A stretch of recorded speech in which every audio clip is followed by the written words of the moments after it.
টাঙ্গাইলের সখীপুরে বুধবার সকালে এক মর্মান্তিক দৃশ্যের মুখোমুখি হন স্থানীয়রা। পাশাপাশি দুই ঘর থেকে উদ্ধার করা হয় এক মা ও মেয়ের নিথর দেহ।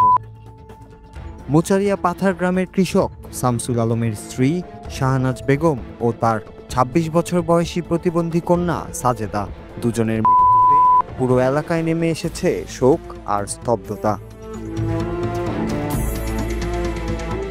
বহুদিন ধরেই নানা রোগে ভুগছিলেন ৬৫ বছরের শাহনাজ। অন্যদিকে জন্ম থেকেই নানা প্রতিবন্ধকতায় ভুগছিল তার মেয়ে সাজেদা।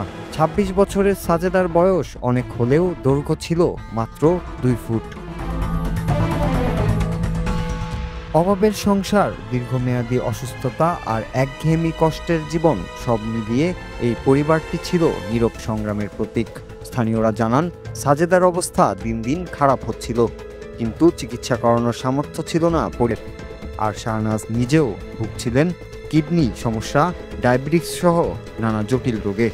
মানসিক চাপে তিনি ক্রমেই ভেঙে পড়েছিলেন। শারীরিক যন্ত্রণা আর অসহায় বাস্তবতায় তিনি হয়তো কোনো পথই খুঁজে পাচ্ছিলেন না। এই অবস্থায় মঙ্গলবার গভীর রাতে ঘটে যায় ভয়াবহ এক কাণ্ড। এলাকাবাসীর ধারণা, প্রথমে শোবার ঘরে নিজের মেয়েকে শ্বাসরোধে হত্যা করেন শাহনাজ। এরপর রান্নাঘরে গিয়ে নিজেও।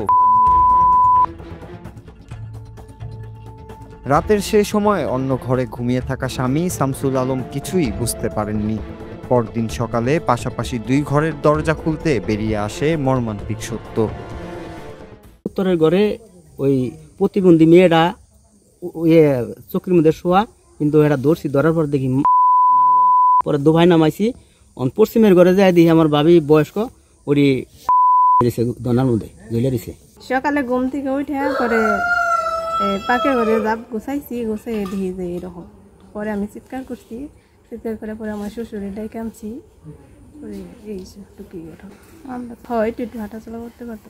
ব্যথা গিঠে না ব্যথা, শরীর ফুলে গেত গা, বিশ্বের বডি না খাইলে হারা। খবর পেয়ে পুলিশ ঘটনাস্থল থেকে মা মেয়ের উদ্ধার করে টাঙ্গাইল মর্গে পাঠিয়েছে। সখীপুর থানার ওসি আবুল কালাম ভুইয়া জানান, প্রাথমিকভাবে মনে করা হচ্ছে তারা দুজনেই গুরুতর অসুস্থ ছিলেন, আর দীর্ঘদিনের মানসিক চাপেই এমন পরিণতির দিকে ঠেলে দিয়েছে পরিবারটিকে।